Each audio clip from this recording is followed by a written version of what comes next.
అందరికీ నమస్కారం. Welcome to ప్రజాక్షేత్రం. Kasinayana ఆశ్రమం కూల్చివేతల అంశం తాజాగా రాజకీయ అంశంగా మారింది.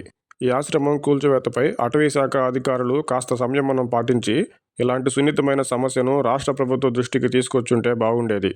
ఆశ్రమం కూల్చివేతపై లోకేష్ గారు, ఆనం రామనారాయణ రెడ్డి గారు స్పందించిన ఘటన జరిగి ఎన్ని రోజులు అయినా రాష్ట్ర అటవీశాఖ మంత్రిగా ఉన్న పవన్ కళ్యాణ్ గారు స్పందించకపోవడంతో విమర్శలకు తావిచ్చింది.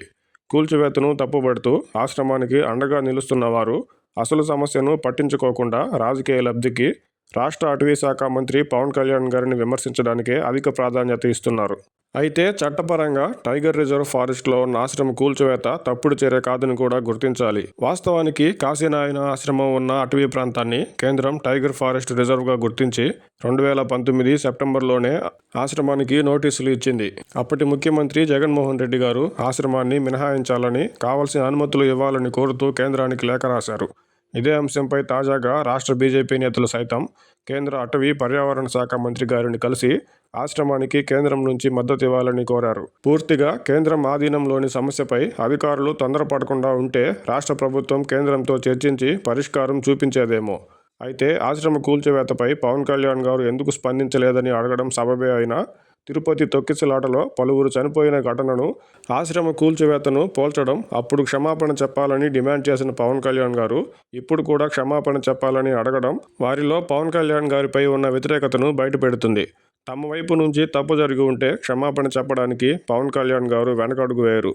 ప్రభుత్వం దృష్టికి రాకుండానే వైసీపీ నేతలకే పనులు అవుతున్నాయని, వైసీపీ నేతలకు మాత్రమే బిల్లులు చెల్లిస్తున్నారని, ఇలా ఇతర శాఖల్లోని సమస్యలపై అధికారులను మాత్రమే తప్పుపట్టేవారు ఆశ్రమ కూల్చివేతపై మాత్రం అధికారులకు మినహాయింపు ఇస్తూ పవన్ కళ్యాణ్ గారు తప్పుకు దొరికారని మాట్లాడడం పవన్ కళ్యాణ్ గారు ఎప్పుడు తప్పు చేస్తారా అని ఎదురు చూసే వాళ్లను బయటపెట్టింది.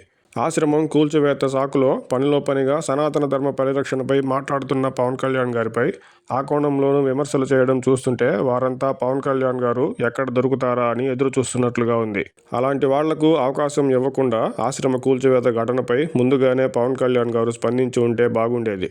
రాష్ట్ర అటవీ శాఖ మంత్రిగా ఇలాంటి సున్నితమైన అంశాలపై వెంటనే స్పందించడం అవసరం కూడా. లోకేష్ గారు ఆశ్రమ కూల్చివేతపై పశ్చాత్తాపం వ్యక్తం చేస్తూ తన సొంత నిధులతో ఆశ్రమాన్ని నిర్మిస్తామని చెప్పడాన్ని అభినందించాలి.